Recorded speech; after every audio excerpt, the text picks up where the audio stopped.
diplomas, cursos de especialização, cursos livres, redes sociais. Tudo isso um terapeuta ocupacional precisa ter para exercer a sua profissão nos dias de hoje. Mas será que é só isso que faz de você um bom terapeuta ocupacional?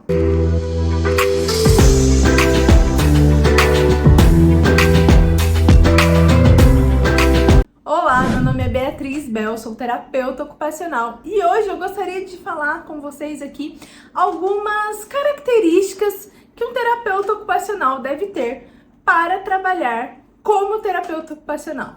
E como eu disse lá no início do vídeo, é claro, nós precisamos de um diploma. Afinal de contas, terapia ocupacional é uma graduação de curso superior e não uma especialização como muitas pessoas pensam. O terapeuta ocupacional, ao longo da sua vida, após decidir qual caminho trilhar, qual área seguir, vai se especializar, vai fazer cursos. E eu acredito que o fato é que nós precisamos sim ter algumas habilidades. E que essas habilidades, elas estão relacionadas não só a terapeutas ocupacionais, mas todos os profissionais que querem e gostam de trabalhar com pessoas. Nós estamos falando de vidas, então o primeiro passo é gostarmos de vidas, é gostarmos de vivenciar junto com o outro as suas histórias. Então, uma das características que eu considero de extrema importância é a característica de ser um bom ouvinte. Porque, afinal de contas,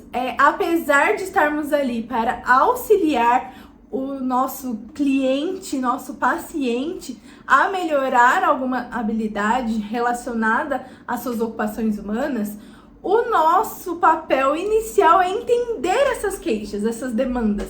Então, como entender se nós não pararmos para ouvir o que ele tem a nos dizer? Outra questão importante é o fato de termos empatia, de ao ouvir as histórias, entendermos ali como é o processo dessa pessoa, a vivência dela, o contexto em que ela está inserido, a sua família, o seu ambiente ali escolar, familiar, de trabalho, e aí vai depender da demanda específica do seu paciente. Nós precisamos envolver todo o contexto. Então, essa empatia, essa capacidade de entender não só a pessoa ali, mas tudo que envolve, isso é uma característica fundamental. Inclusive, está descrita nos nossos domínios e processos, que nós precisamos dominar e entender todo o contexto do paciente para que nós então possamos desenvolver ali um plano terapêutico voltado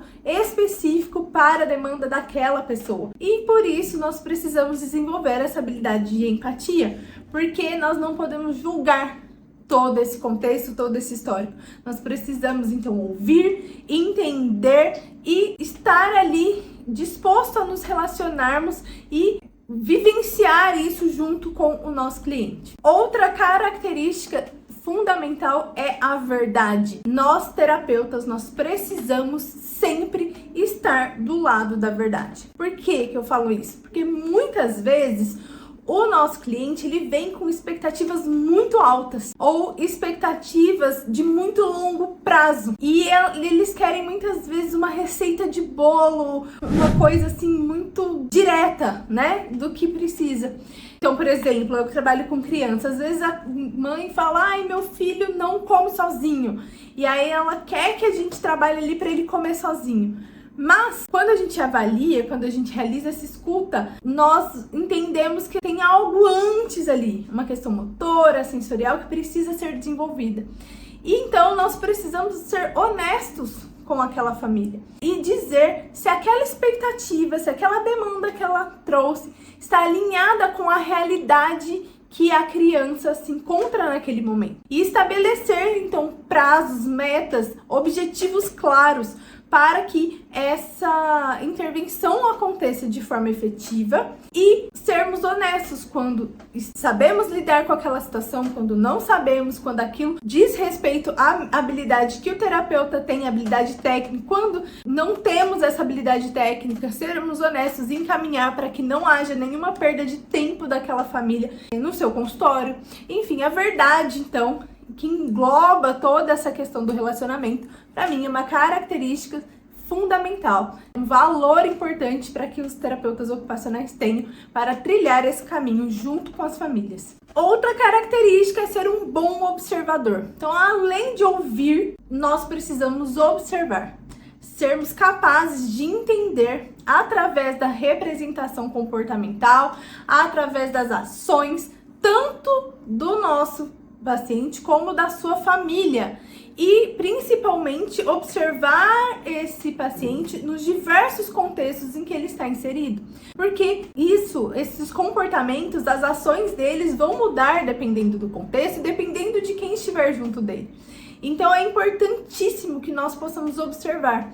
Porque acontece muitas vezes, pelo menos na área de infância, que é a área que eu atuo, e acredito que na área dos adultos também, quando eu já trabalhei com idosos, isso acontecia com uma certa frequência, de que a família trazia uma queixa de que a criança não faz nada, de que aquele paciente não sabe fazer, de que ele não dá conta, ou de que ele faz tudo, de que ele faz, nem sabe porque tô aqui, afinal de contas ele consegue fazer tudo sozinho.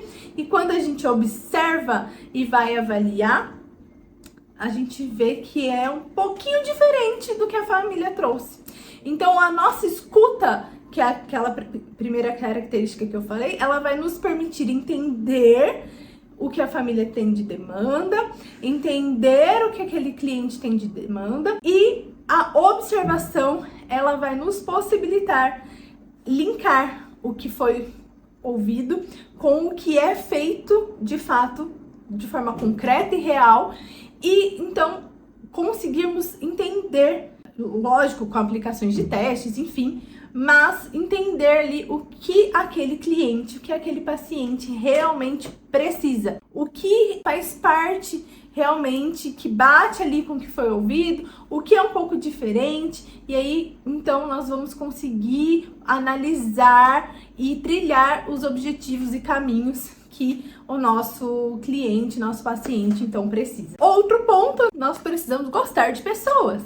Gostar, sim, de pessoas. Gostar de estar juntos, de ouvir histórias, de entender toda essa relação, esse contexto.